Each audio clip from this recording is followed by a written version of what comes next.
Hello and welcome to episode 373 of the Keto Diet Podcast. My name is Leanne Vogel and I am so excited to have you here today. We're going to be talking about preventative living practices and how to structure your keto diet and just your overall health and wellness strategies with prevention in mind while not getting totally disordered with all of it. Having been in this space for a long time and worked with many people, and myself included, sometimes I have to work with myself also, of just trying to navigate a dedication to self with not going completely over to the other side and having it overtake your entire life. So we're really getting into that today. Our guest today is Torie Borrelli, who's an integrative holistic nutritionist, published author, chef, consultant, recipe creator, and wellness expert based in sunny San Diego. Torie is the author of the Mexican Keto Cookbook, the first cookbook to feature ketogenic recipes with traditional Mexican flavors and ingredients. Her website is thevitawell.com, so you can go check her out there. I'm so thrilled that you're hanging out with us today. So without further ado, let's cut over to today's episode.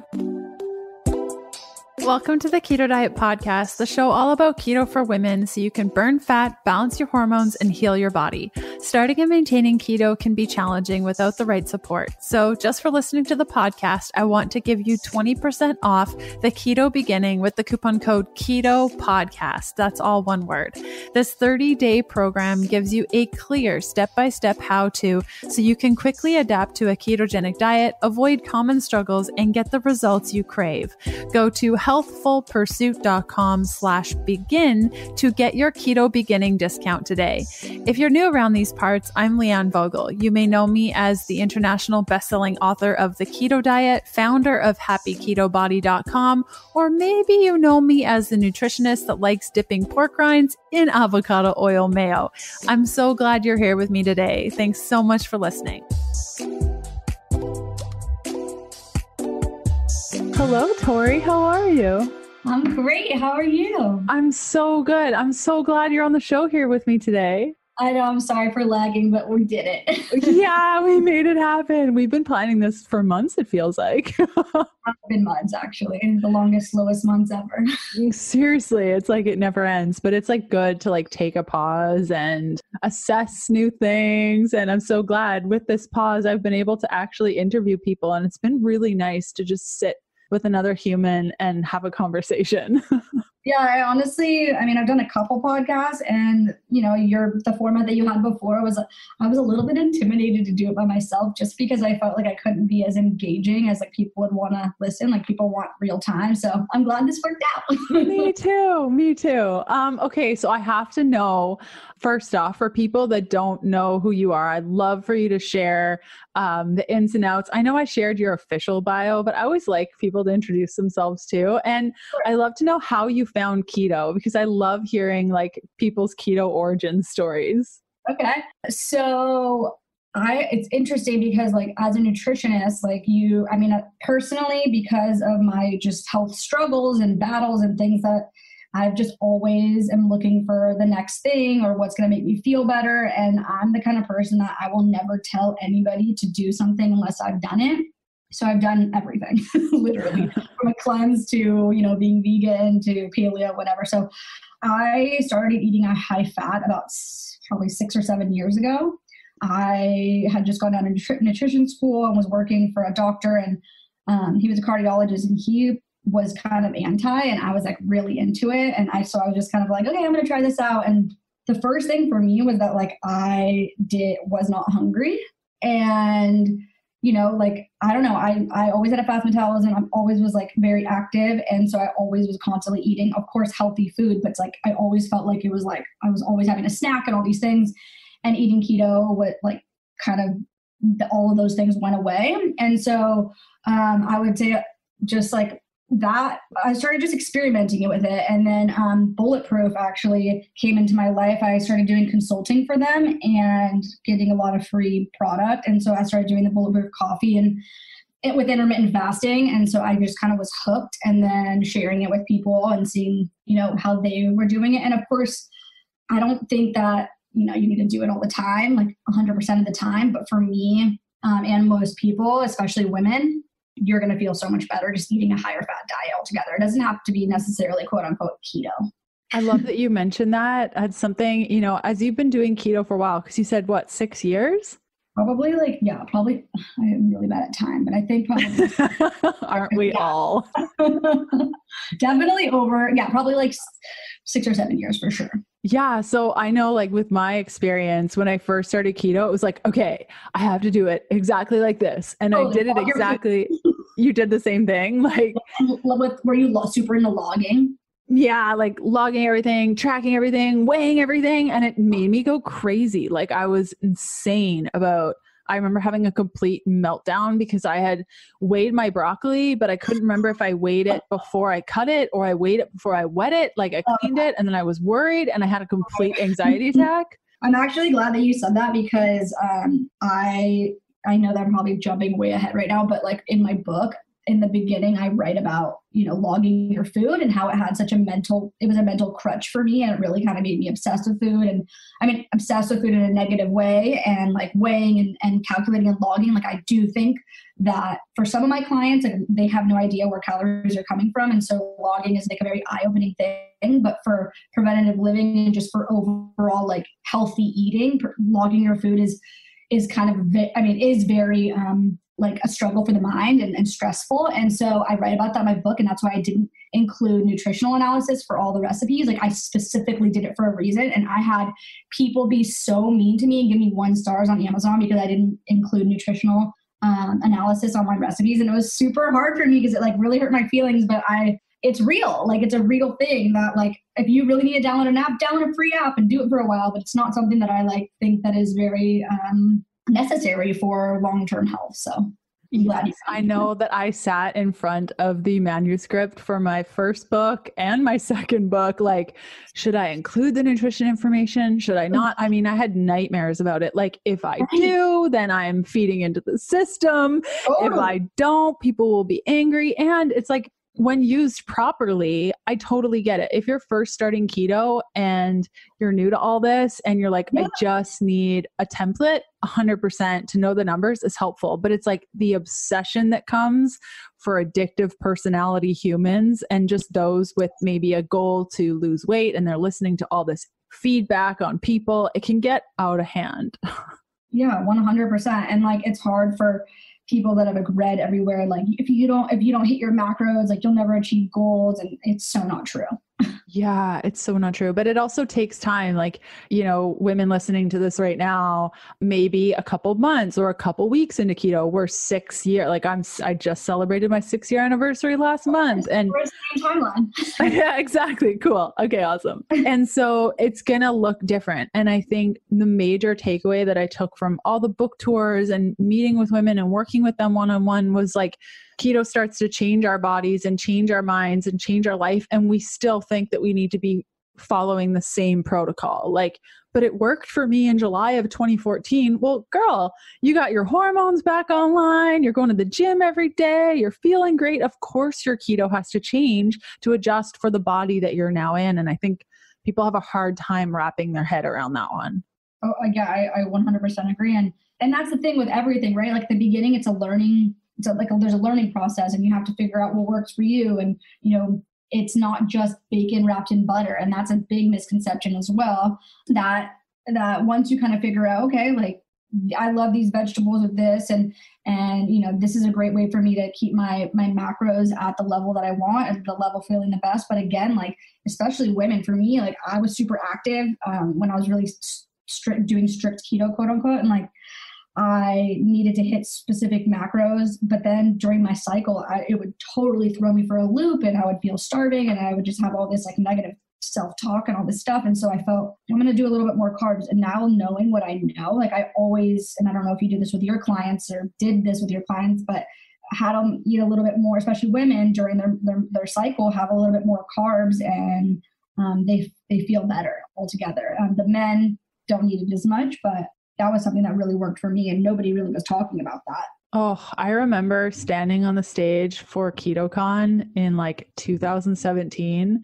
And this was like before carbs were accepted in keto of like carbing up. And I remember presenting and thinking people were going to throw tomatoes at me. Like I was so scared. I almost didn't show up like 4 times Oh, because it's scary, like when you put yourself out there in that way. And I'd love to know what your experience was through that transition of like, you've started keto, you're tracking everything. And then at what point did you just decide, I'm gonna jump off and do my own thing? Was it like a progressive thing? And what did it feel like? I'd love to know like what made you shift and realize things needed to adjust itself.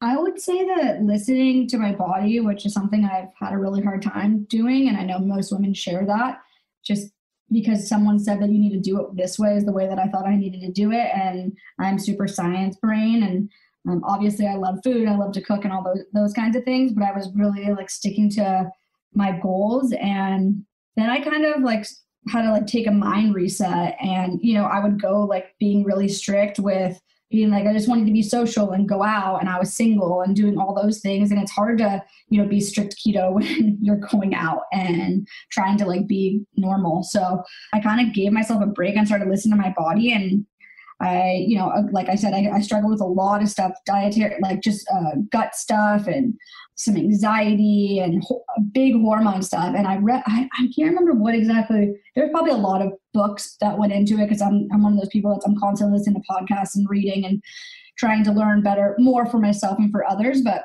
I just started doing, so the first thing I did was I was doing rice, and I would let it cook, and I would cook it and then I'd cool it and then I'd heat it up again, because I read that like the resistance to starch was actually lower carb, and I felt super good with it. And I'd always cook it with fat, like butter, MCT oil, or coconut oil. And so I started doing that, and then like eating some sweet potatoes.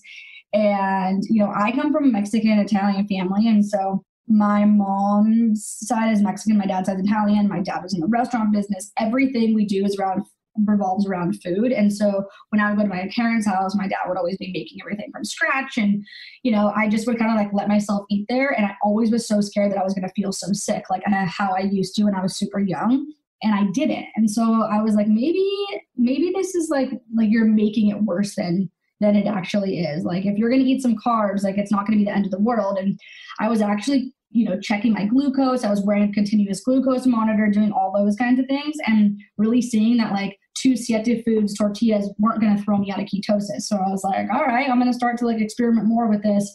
And then I just, use my clients, and people want to feel like they can eat for special occasion, things like that. So I would do like a 5-day strict thing, and then let them have 2 days of not like, I don't like to call them cheat days, because it makes this negative positive connotation with food.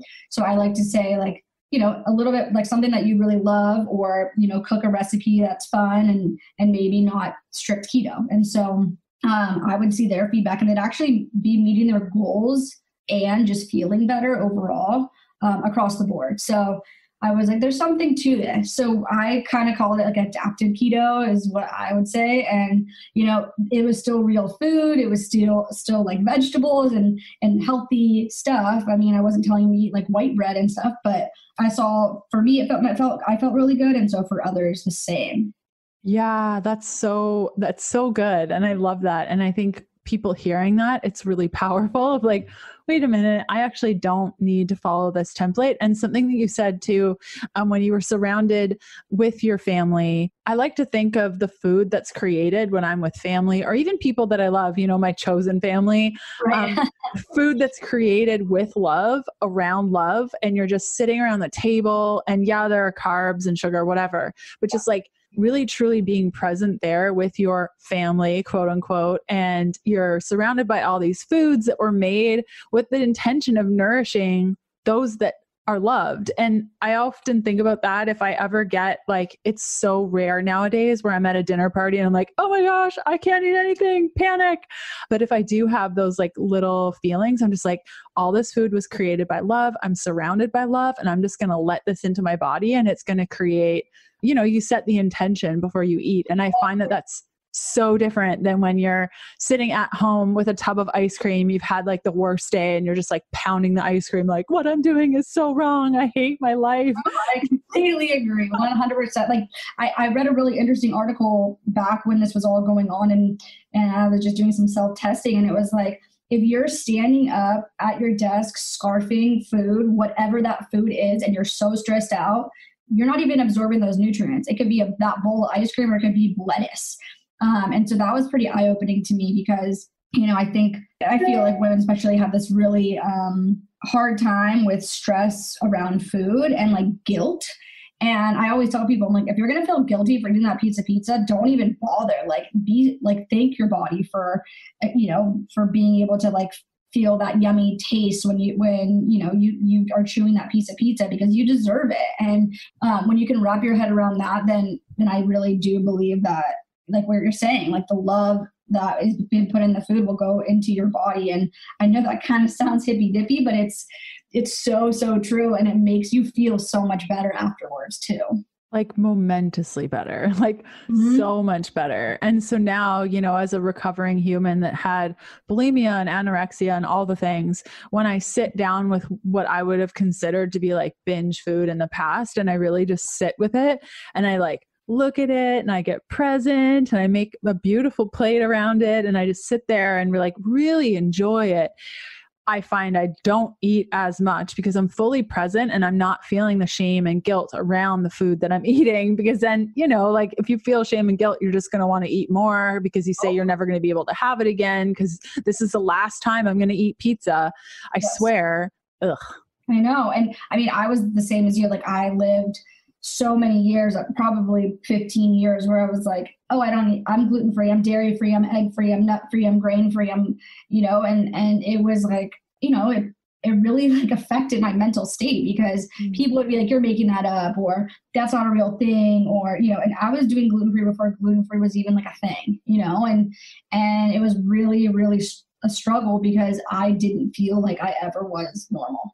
Mm-hmm. And so transitioning out of that and being able to share that with people that are really struggling with gut stuff, that, they do a food allergy panel and it says they're allergic to everything. And I'm like, okay, let's talk about this. So being as hard as both of us, had those experiences, I think it's really, I try to think about it as like I've had those experiences so that I can help others now.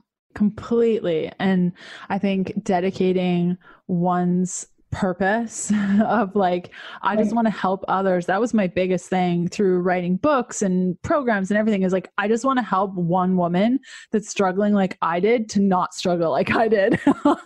My exact same goal, 100%. And like, that was obviously why you have a lot of books, but like for my first book, it was like, why do I want to do this? I kept getting that question. And I was like, well, I just want to help more people. And me working one-on-one with the client that's not, I won't be able to reach as many people. And so I did build a lot of nutrition and just little tidbits of what helped me throughout my health journey. And, we're still always on a health journey, but like my critical years where I wish I would have known what I know now. And I wish I could have had a mentor or someone helping me because, I went to endless doctors and they told me I was crazy and I was depressed and I was making it up and that I had an eating disorder and all these things and take this pill. And it was no one ever talked about like the nourishment that comes through food and perception. And yeah. It's really a dedication to self is what I hear from you, is like, I know what I'm feeling. Okay. I'm not crazy. There's something going on. And until I figure it out, like, I'm just going to keep searching and I'm going to keep uncovering. Would that be fair to say? Oh yeah, 100%. And like for me, because I did love food and I come from that both my parents just being the culture of food being everything and family in it was something that now it's like, I just want to teach people that food can taste good, food can be nourishing, and food doesn't have to hurt you. Because I was so scared of food because every time I ate something, I was so sick and no one could really tell me what was going on. And, I've had every label diagnosis from celiac to Crohn's to Hashimoto's, at 14 and all these things. And now I honestly I struggle with some things, but I do think that a lot of those things, especially like things like Lyme disease and autoimmune, are being overused because the Western medical system is just, they don't have the tools. Unfortunately, they weren't taught this in medical school. So people like you and me who have had our health challenges, but now we understand it. Like, that's why I work with a lot of doctors and naturopaths, because we've teamed up to be able to help people, reach their goals in a different way, where the doctors look at it one way and then I look at it completely different at like the food side of it. And then we can give people the tool to be able to go home and do it themselves and hopefully share it with their families. Yes, completely.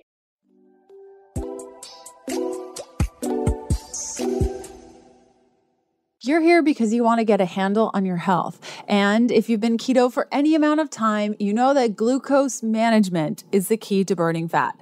If there's too much glucose partying out in your body, it makes it that much more challenging to burn fat and generate ketones. Wearing a continuous glucose monitor, aka CGM, is the key to unlocking what's going on in your body minute to minute. You'd be amazed at how many foods you thought would have no effect on your blood sugar actually do. I was blown away at how volatile my glucose was when I first applied a CGM in 2020. I thought my diet was perfect. By seeing your glucose mapped out moment by moment, you get to see how stress, activity, and food choices make a direct impact on your health and how you feel. CGM is the number one tool I use with my clients when they're needing motivation to clean up their diet. There's nothing quite like seeing in real time what the food you just ate is doing to your body. Daily, I make better choices because I'm wearing a CGM. I started using the NutriSense CGM program in February 2022, and I've been really impressed with how easy it is to use this app. You apply the CGM to your arm, I swear it doesn't hurt, and then connect it to the NutriSense app to show you way more than your glucose level. The app displays your peak, how high your glucose spiked after the meal, stability, how much of a jump your glucose took, recovery, whether or not you recovered to your pre-meal glucose number, delta, the difference between your glucose before the meal and after the meal, and all of this data is summed up with a meal by meal and final daily score so you can track your progress day by day. I could go on and on and on and on about this app, but it's probably better if you just go to nutrisense.io/KDP and use the code KDP to get $30 off any subscription plan to the CGM program. And your purchase comes with 1 month of free support from a registered dietitian. Step by step, they show you how to track your data, understand your glucose trends, log meals, see the macro breakdown, and so much more. That's nutrisense.io/KDP and use the code KDP for $30 off. You mentioned health issues. I'd love to get into what those were. Like you said that you were so sick and in pain, and I'd love to kind of set the tone because I'd also love to pick your brain on inflammation and anti-inflammation and how that all ties into low carb. But I think it's helpful for us to know kind of what your symptoms were and how this anti-inflammation or anti-inflammatory rather protocol really helped. Yeah. So it actually started from being a baby, but I didn't really put any of that together till my later years, but I was a super colicky baby. People just say that that's normal for babies, which it's not. And then I just always kind of had dealt with constipation and digestion issues. And obviously when you're a little girl, it's like really embarrassing to tell people that you haven't went to the bathroom. My Mexican Catholic mom, like, you don't really talk about those things out loud. And so I kind of just would be like, I would go like 7 to 10 days without going to the bathroom. And I was really thin, but I was playing really high level soccer from the age of like 13. And I remember so specifically like everyone would go get bagels after soccer. And I was probably 13 and all the girls were talking about like, oh yeah, like going to the bathroom and going number 2. And I remember being like, oh, I don't think I've done that this week. And one of the girls' faces like looked at me like I was crazy. And till that moment, I never knew it was weird not to go to the bathroom. Like I was like, oh, I go once a week. And people were like, what? And so, we traveled a lot to Mexico. So I definitely, I dealt with a lot of parasites, but it took about 4 years for me to be fully diagnosed. I had a tapeworm. And so when I was diagnosed with the tapeworm, I had seen 17 doctors, and every single doctor basically told me they did these like fancy lab work, but never a parasite test, never, a heavy metal test, never a mold screening, none of that. It was all very Western. And I was just told like, yeah, like what I was saying, like you are bipolar, you're anorexic, you're making these things up. Like, cause I was like, every time I eat, I feel sick. And, basically back then I mean, still even today, I just don't think that a Western doctor that you're telling, and they would prescribe me laxatives and like depression medicine at 14 and all these pills they wanted me to take that would quote unquote help me go to the bathroom, which was my only symptom is what they would say. And I found a naturopath and she found tapeworms and all these other kinds of things going on in my body. And at that point I was eating 5,000 calories a day. And my normal weight at that time when I was like 15 was around 90 pounds and I was at 72 pounds. And, I was like very mentally screwed up because everyone at high school was telling me that I was anorexic and my soccer coach wouldn't play me. And so that was like very eye-opening. And, I went from having, then I got a round of Gardasil, which has led me into a really deep path of learning about vaccines. After those shots, I was really, really sick.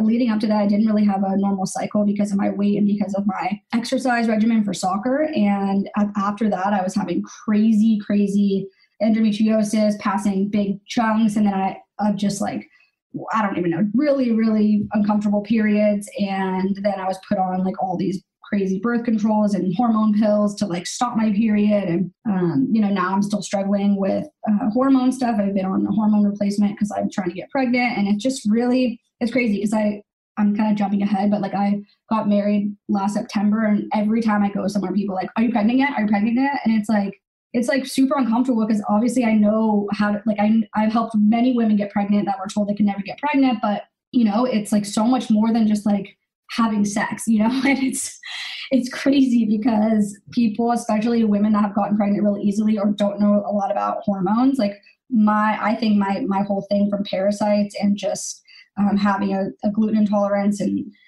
what I think was celiac, but now I don't know if I still am like testing positive for that, but removing gluten for 15 years really helped. But anyway, so that was just kind of like my journey had started when I found that naturopath, and I worked a lot on my hormones and just my diet. And then I went to nutrition school and kind of dug into that. And I felt like everybody around me was kind of on a similar path. They were on their second careers, or they really wanted to help other people, or they're going through cancer or something like that. And so that's what really kind of brought me into wanting to help other people and figuring out more things about myself. And I literally felt like food and I just didn't agree. And with a family that all we did was eat, it was really, really like struggle. And, probably in the last 5 years, I've felt better than I ever have felt in my whole life. So yeah, I feel like I went on a tangent, but sorry about that. No, it's great. I think it's so important when people share their stories because, especially as health practitioners and we're out there in the world, people can sometimes see us and be like, they have everything figured out. It's like, no, it's a constant journey. And there's so much that you said that I resonated with, like when you were talking about like, it's totally normal. And something that one of my friends said the other day is like, common or normal doesn't mean it's okay. Like if there are hundreds of people experiencing IBS, like there's something happening, but we consider it to be normal because a lot of people have it. Therefore it's okay. Right. Like IBS, like, oh, you have diarrhea every time you eat that. Your doctor just says that's normal. Like, what? That's not normal.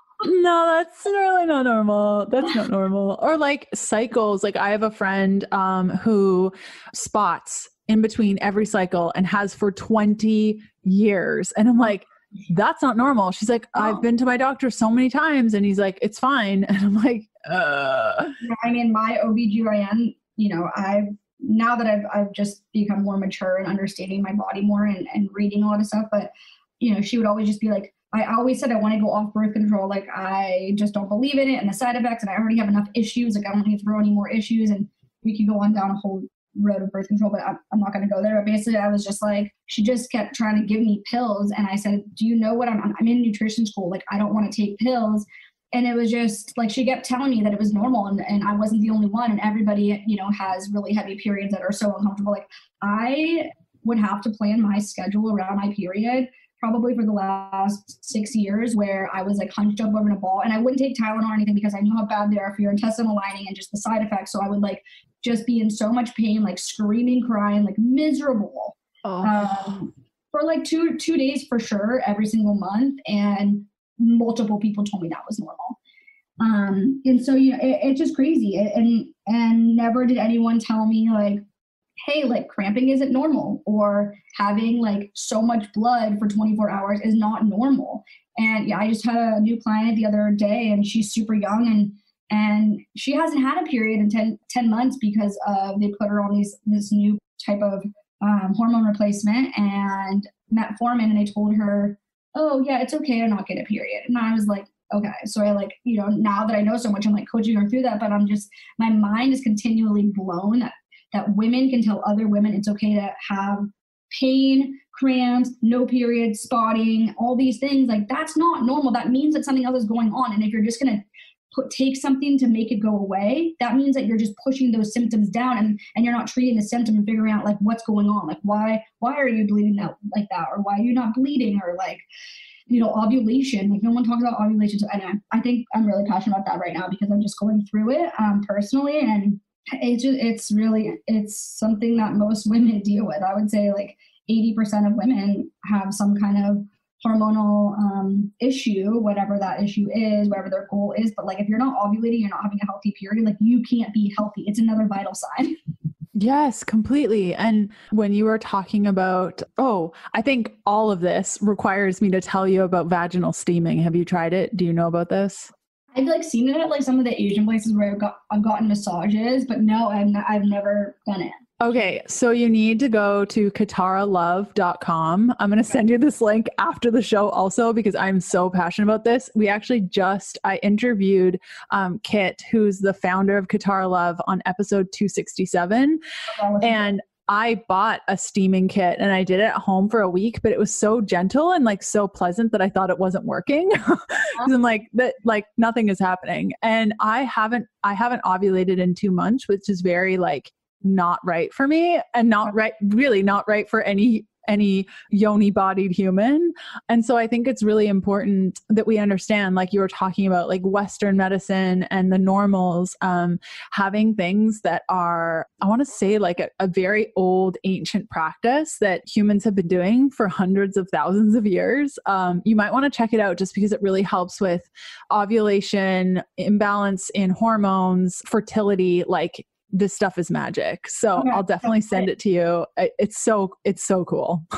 Yeah. I just read, I've been reading all the books, but I just read The Fifth Vital Sign, and they talked about it a little bit, and I've like seen it places, but there's just always so many things all the time. And sometimes I'm like, I wish I didn't know so much because I can't even like go to the store and like find things when we were like, but sharing these kinds of things is really eye-opening because I'm like, okay, I'm going to listen to that podcast today and send me all the things and I'll read about it and I'll probably order one. Right. And I've actually switched from the classic seat just to a bowl because I found the seat actually really uncomfortable. Okay. But yeah, I think it's definitely worth checking because like you, it sounds like, especially with hormones, we're probably on the same place. And I got mine just right. And just over the last 3 months, I had to switch thyroid medications because they didn't have, like, the entire world ran out with the whole pandemic thing. Yes. And I had to switch. I've been on Nature since I was 13. Oh, and when you switch your thyroid medication and they're like, it's the same dosage. I'm like, dude, this is going to be a year until I get this right. So yeah, thanks. Yeah, that's actually really, I had to go get it from like some other new place too, because they like ran out of it. And then it was like 3 times more. I'm like, I just want like at least the less natural one. But that's another thing. I'm like, I'm going to stop taking my thyroid medicine. I worked so hard to like, cause you read all these people that are like, if your thyroid's not working, it's because all these other things aren't working. And so I was like constantly, okay, I can get off of it. And so I thought I was doing really well 3 years ago, got off of it. And then all of a sudden I'm like, sign a book contract and getting married in the same year. Oh, I like God. could not get out of bed. Like literally thought I was going crazy, but still getting out of bed and like still trying to work out. And then my naturopath, who's my really good friend, was like, hey, you're getting something sent to your house today. It's your T4, T3 in nature throid, because I don't care what you say, like you need this. And then all of a sudden, like 5 days later, I'm a normal person. Oh, I did the same thing. Like in January of this year, I was like, I so got this. Like my thyroid is perfect. I can totally go off my meds. I lasted like 2 weeks. I was like crazy. Like mine affected my mood so incredibly much. I'd listen to a song and I'd start bawling. Insane. it got bad. It got really bad. I had to go to a psychiatrist and I was like, I think I need to be put on some serious medication. And thank God on my drive home, my husband was like, have you changed anything with your anything? And I was like, well, I went off my thyroid. And he's like, Leanne. Ding, ding, ding. I know. And isn't it funny how you kind of forget? You're like, are you doing anything different? You're like, no. And they're like, oh yeah, duh, I'm doing this. Like, but I think because we're always doing so many things. But yeah, your thyroid's a little bit important. So yeah.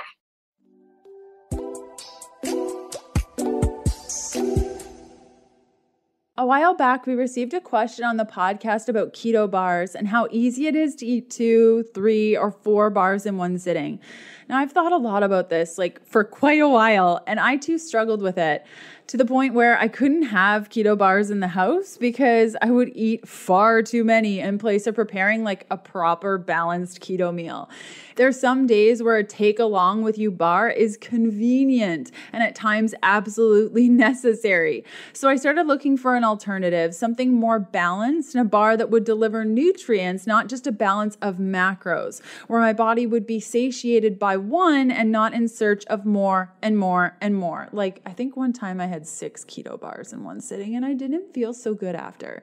And then I found that very bar. So here are the ingredients in the new bar that I'm now eating only one of at each sitting.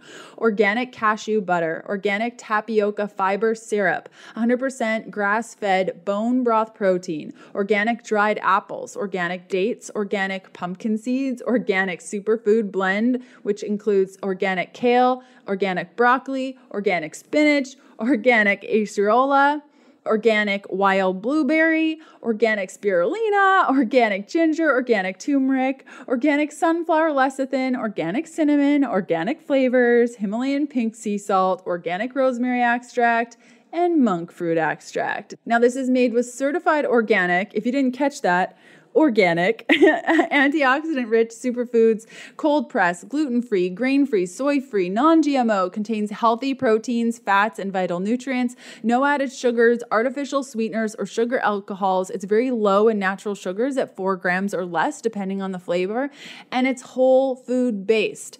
Now, this bar is from Paleo Valley. They call it the superfood bar, and I'm happy to report I eat one and I'm satiated and I move on. No more bar binges. Now, this is huge, huge, huge, huge for me. Head on over to paleovalley.com, load up your cart with superfood bars and whatever else you find that tickles your fancy. Enter the code KETO at checkout and receive 15% off your first order. Again, that's paleovalley.com and use the code KETO for 15% off your first order.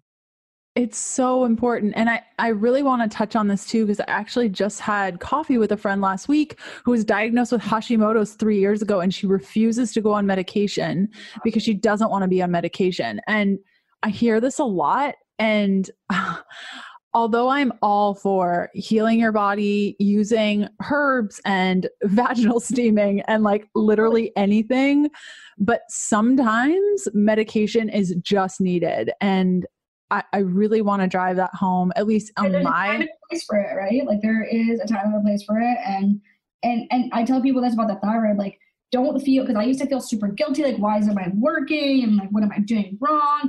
But there's so many things in our environment and in our homes and in our food systems that we cannot control. As much as I am super controlling about everything that I put in my body most of the time, you can't control it all the time. And so sometimes you need a little help. And that's why Western medicine is very crucial. And there's obviously things that you can try to do. I've tried all the thyroid support known to man. I'm also super anemic and have never been able to get my red blood cell count up no matter how much liver I eat, even though I really believe in eating organ meats. But, and the thyroid medicine is huge. So I'm all with you.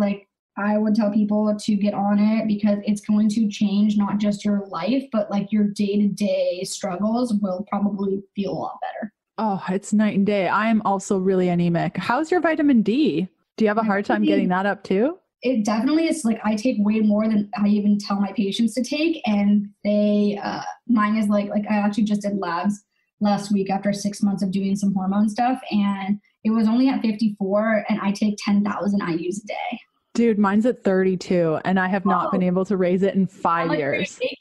I do a shot every week at 20,000 IUs. Oh, you need more than that.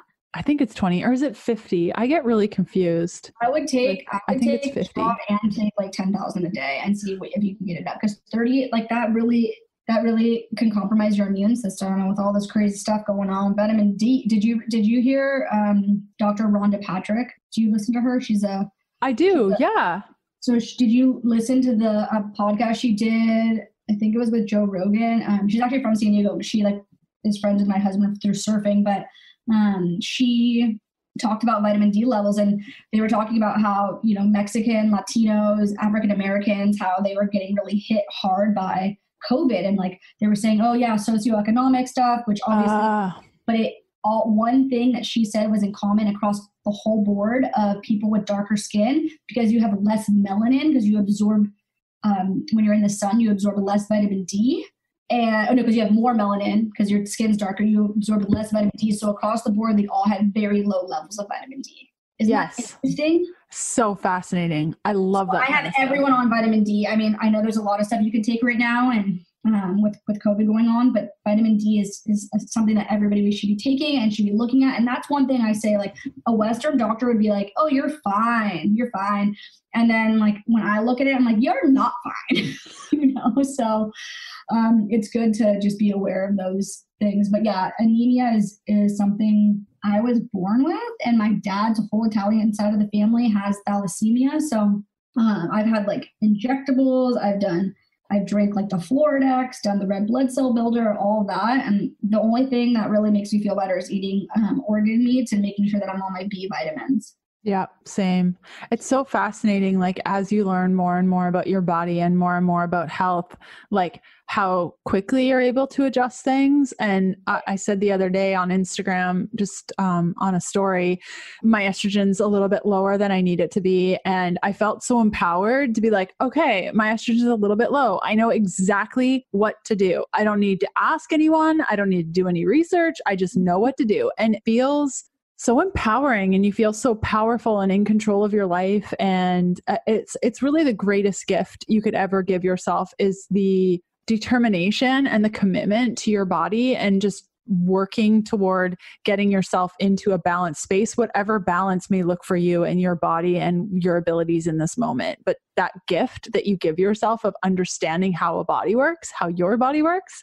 Oh, I love it. It's my favorite thing. Right. It's so easy to like forget too, because you're like me and you're hard on yourself. And then you're like, wait, I have all these tools, and like what I just did in my day, like most people don't even know, why I'm taking this herb, or why I'm starting my day with this specific drink, or, why I'm adding this mineral to my soup, or whatever it is. Like there's so many tools that we've been able to learn through our health struggles, and it's pretty awesome. Yeah. We're definitely like blessed in that way, where now I'm going to be vaginal steaming thinking of you. Yeah.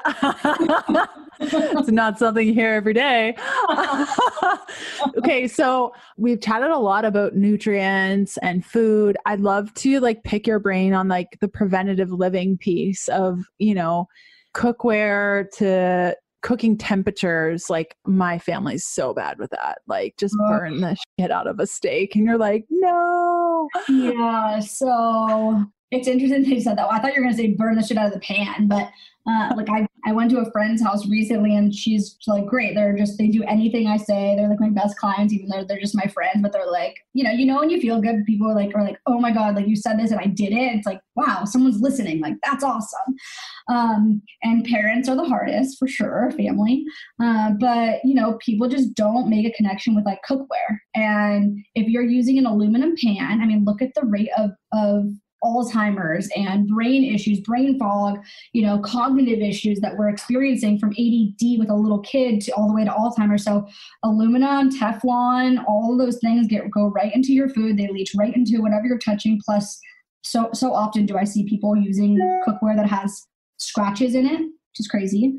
I actually have like a whole blog post on cookware, but just, and right now it's like, I guess this month is supposed to be like plastic free month, which every day should be plastic free month, especially with women with hormonal issues.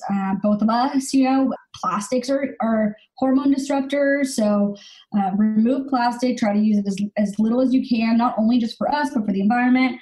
I love just, using mason jars, using glass Tupperwares that you can now get like everywhere, and they're totally affordable.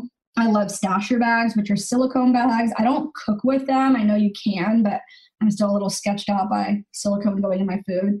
But I love storing stuff in them and freezing stuff in them. And I use cast iron, and then I have a couple like European ceramic dishes. But the thing with ceramic, sometimes they have like a Teflon lining. So if you're going to buy something ceramic, just go on their website and read about it and make sure they don't have anything, because sometimes they need a coating. But if you're using a seasoned cast iron, it's pretty much my go-to. What about you? I'm all for, so I live on a boat, so it's a little bit different because cast iron ruins, you can't have a cast iron on the ocean. You have to season it 5 times a day. Well, yeah, it just doesn't work. So for oven stuff, I have all stainless steel. I hope that's good. I did research on it and it looked pretty good, and it doesn't rust, because rust is a really big problem and we consume a lot of rust on the boat. And then for my pots and pans, they're ceramic, non-Teflon coated pots and pans. And so the problem with living on a boat that I've come into contact with is there's no way to get water that hasn't been in plastic. All of our water is stored in a big plastic jug in the boat that's very clean. I sanitize it every 6 months. So it's UV filtrated, reverse osmosis, remineralized water, blah, blah, but there's still the plastic piece. And my body has reacted to that. And so, whatever. I think also you need to pick your battles, and there's nothing I can do about this. Well, if you're not on a boat, you can be a little more choosy with your water. Yeah, I'm super into water. We could talk about water for a year, but I like the plastic, just not heating things in plastic and not cooking things in plastic and storing things in plastic, especially for your kids. I see it all the time and I'm just oh my gosh. Yeah.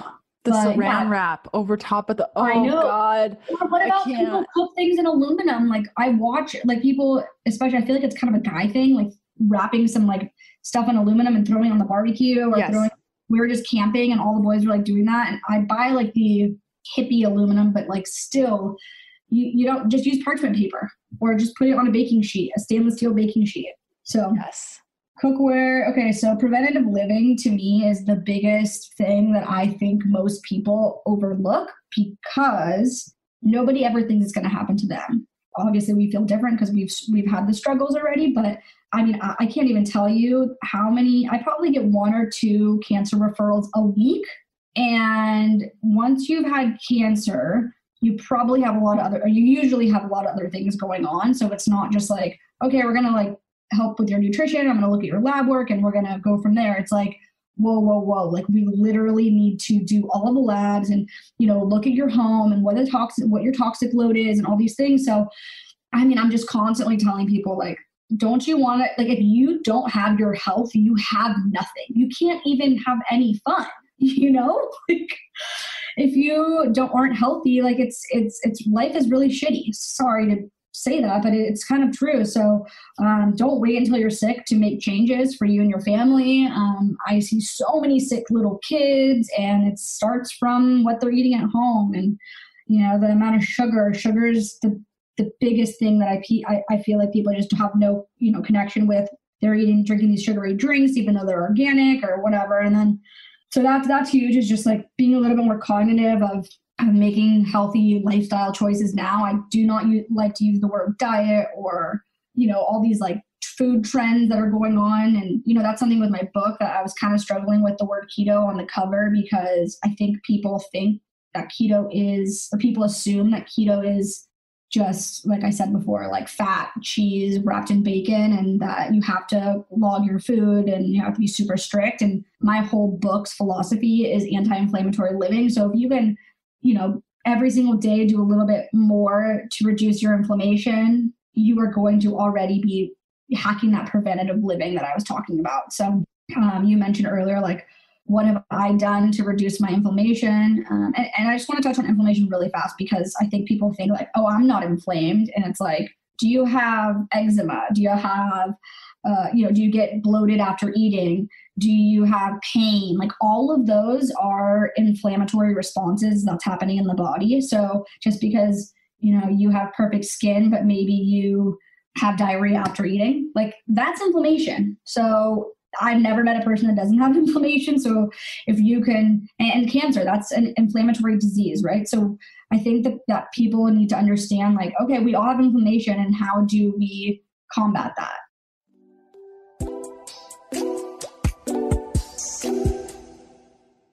I really hope you're enjoying today's episode. I'd love to see where you're listening from. You can snap a pic and tag me at Leanne Vogel or leave a review for the show on your favorite podcast player. It helps me out tremendously. Okay, back to the good stuff.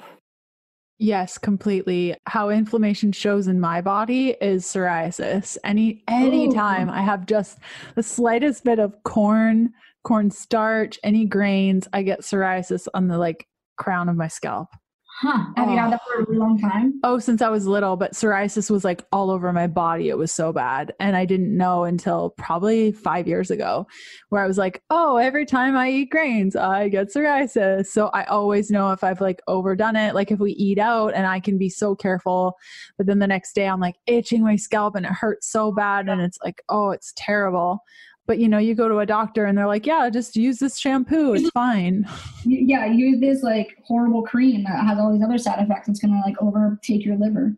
Exactly. I have a couple of things I'll send you that really have helped my clients with psoriasis that are great tools. You probably already have them in your toolkit, but I'll send it to you just that. I will happily receive. So go ahead. Go ahead. No, you go ahead. So I was just going to say the skin stuff to me is really interesting because so many people, especially women, have skin stuff and they never, your skin is your largest organ. And women don't relate things that are going inside the body with the outside of the body, which is super interesting. And so psoriasis or acne or maybe some rashes going on that, your skin is it's detoxing from the inside out. So there's something else going on inside. For you, it's your digestion is affecting your skin. And so it's creating that inflammatory response. So it's really interesting when I try to explain that to people because a light bulb goes off, putting a cream on the outside isn't going to really fix what's going on in the inside. And so that's something that repairing the gut intestinal lining and, doing an elimination diet and just figuring out what foods are causing that reaction. Because most people don't realize that one food is making them feel X way.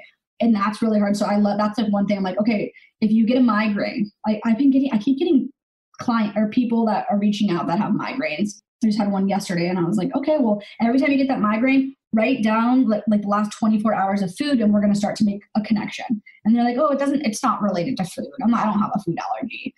That's always just so interesting to me. Have you had that come up at all?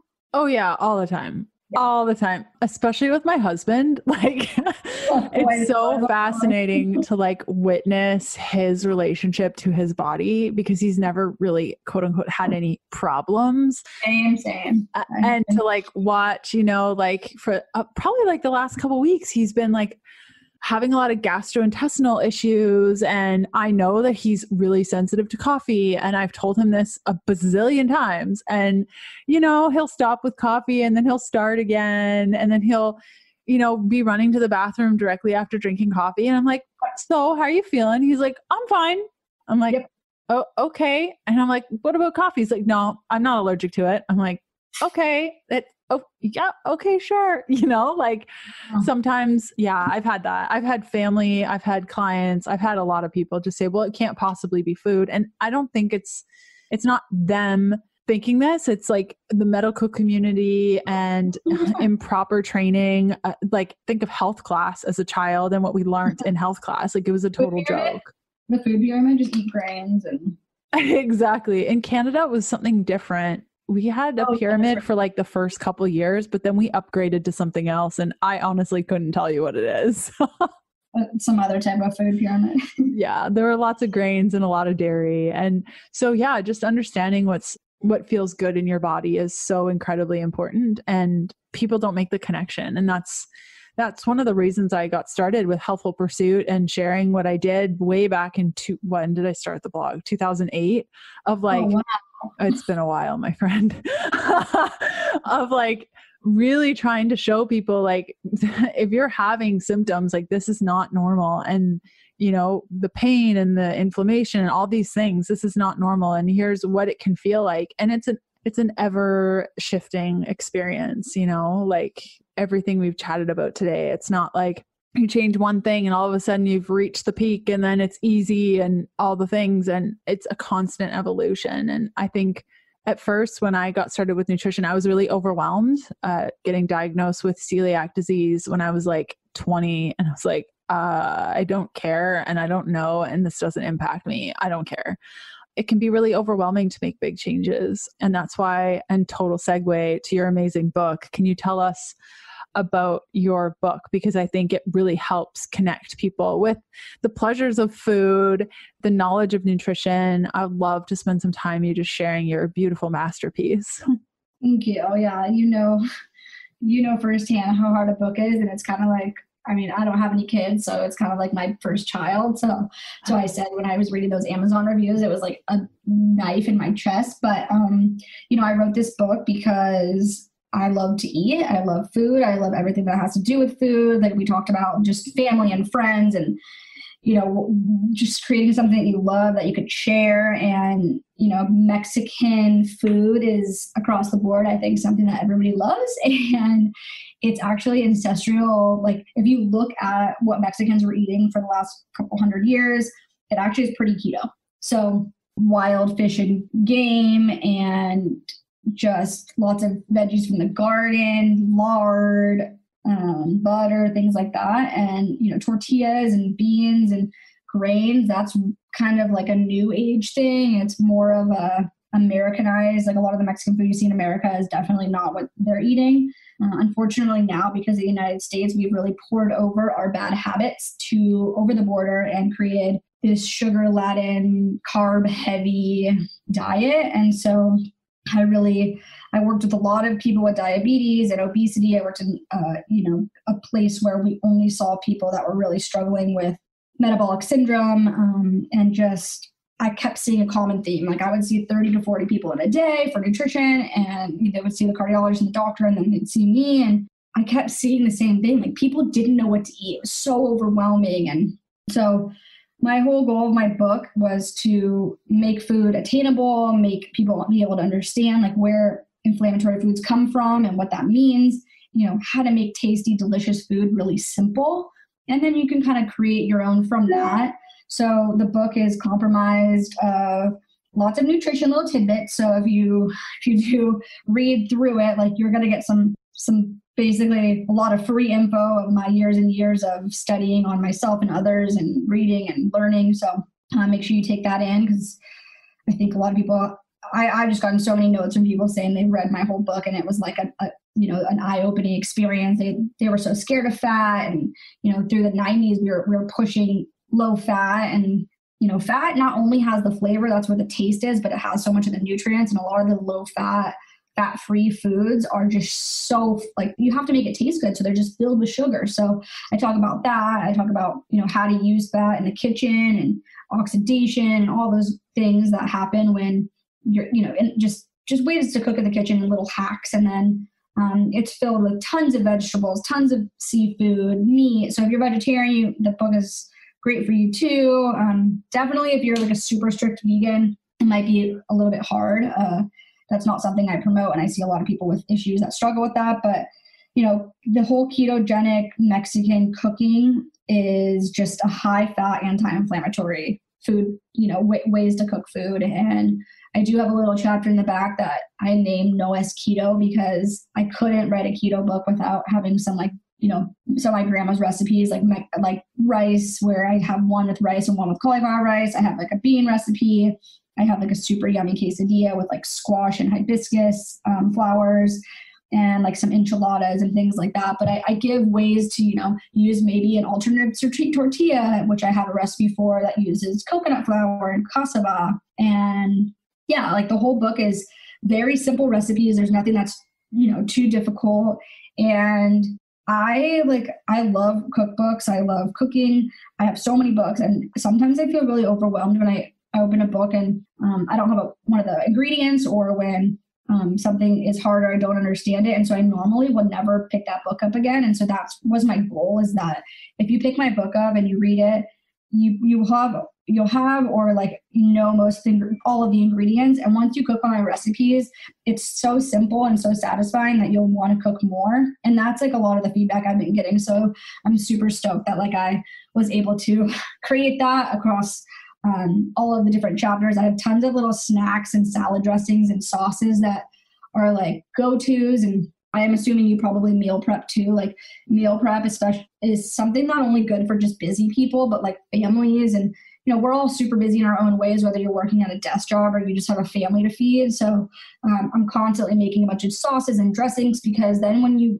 are eating dinner or lunch or whatever you're eating, you feel like you're eating all these, like a kind of complex meal, but you already made those sauces and dressings or protein already ahead of time. And so I talk a lot about that too.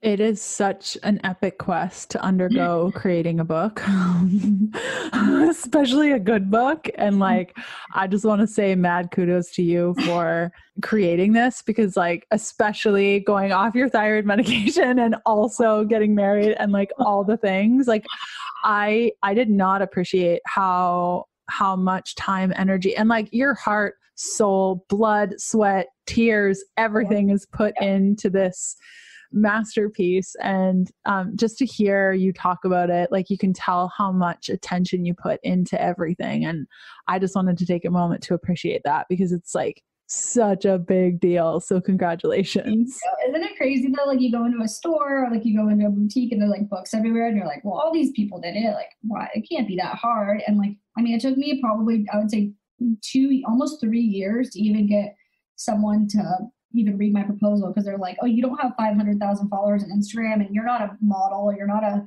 celebrity, like no one's going to buy your book. And like literally I would go and do presentations like a family friend knew someone or this person knew someone. And it was like, I mean, it was just like, the one thing I learned in this is never give up, especially like, I was like, all I want to do is help people live a healthier life. Like, why is this so hard? As you know, it's just, it's like your baby. And then people are like, oh, like nobody wants to read this, or no one wants to know this. So anyway, it was just, it's such a humbling experience, but I put my head down and I knew I had good intentions and that I was going to help a lot of people and in a very tasty way. And so it happened. So I really appreciate your kind words, because most people don't understand what goes into a book. And that's why when you get 1 star from not having nutritional content, you're like, dude, do you even know? Like, like with life. And it's not like, So, but I do appreciate that. And I just hope that I can help more people and that your audience finds my book, helpful in their journey and tasty, because food is so awesome. And so we're so blessed to be able to like share food with loved ones and prepare these healthy but tasty meals. And couldn't agree more. And where can people find your book? So it's on Amazon. It's just the Mexican Keto Cookbook. And unfortunately, due to COVID, like I have it in tons of, bookstores and little boutiques and stuff in a lot of areas. But right now, I think just Amazon is the easiest place. And it's only $13 right now on Amazon. And if you can leave me a review, reviews help so much. You probably know the same thing. Like it's the paid advertising and stuff, which I can't compete with. Like reviews just help so much. They help immensely, like so I never knew that. And so now I'm like reviewing everybody and every product that like I love. And like even like for me too, like if I didn't like a product or I would just write the person and be like, this is what happened, but I would never like write this super mean thing on their thing. So positive, let's keep positive. I love that. I'm so not that person. If I don't like something, I'll be nice about it, but it's something I've really tried in my own like mental wellness, because I'm such a people pleaser of like, it's really important for me now to be like, I didn't like this book because of these reasons, but I really, really appreciate it because of these reasons. And it just wasn't the book for me because of these reasons. And I think like, if I read a review as an author of that, it's like, okay, cool. Like clearly this wasn't the right book for you. And and that's okay. Yeah. But it's like the hateful ones, like this person deserves to die. And it's like, what? Like, are you even Mexican? Like, you're probably not even Mexican. Like, none of these recipes are Mexican. And I was like, do you want like to see my DNA? Like, oh, it's too great. And it really, really helps us learn more about ourselves for sure. With every review that I used to read, it was like, oh, okay, how could I take this differently? And what work can I do on this? And it's definitely an experience writing a book, and such a unique experience. And I really appreciate all the work you put into yours. And for coming on the show today, Torie. Thank you so much for hanging out with me. Oh my gosh, I'm so like happy to connect, and I love all of your work, and I'm kind of sad that you kind of went off Instagram because I used to like love reading all your stuff, but I get it, girl. Yeah, it's been quite freeing. I mean, I go on there every couple weeks, but it's not like it was before, and I actually have so much more time to like not care about what other people are doing on Instagram. That sucks for sure. Well, thank you so much for coming on the show. I really appreciate it. And we will have you back anytime you would like. Oh, thank you. Thanks again for coming on the show today. If you want to learn more about how to dedicate yourself to this work without getting totally disordered with it, head on over to happyketobody.com, where I share lots on how to do that. It's a whole 12-week course, super fabulous. And again, if you want to connect with Torie, you can go to thevitawell.com. Okay, enjoy your day, and we'll see you back here next Tuesday for another episode of the Keto Diet Podcast. Bye.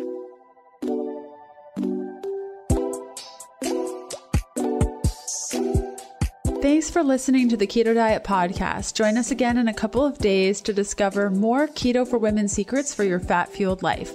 Music for the Keto Diet Podcast provided by Yechi. Follow Jacob on Instagram at Yechi_official and on Spotify as Yechi. That's YECHI. The Keto Diet Podcast, including show notes and links, provides information in respect to healthy living, recipes, nutrition, and diet, and is intended for informational purposes only. The information provided is not a substitute for medical advice, diagnosis, or treatment, nor is it to be construed as such. We cannot guarantee that the information provided on the Keto Diet Podcast reflects the most up-to-date medical research. Information is provided without any representations or warranties of any kind.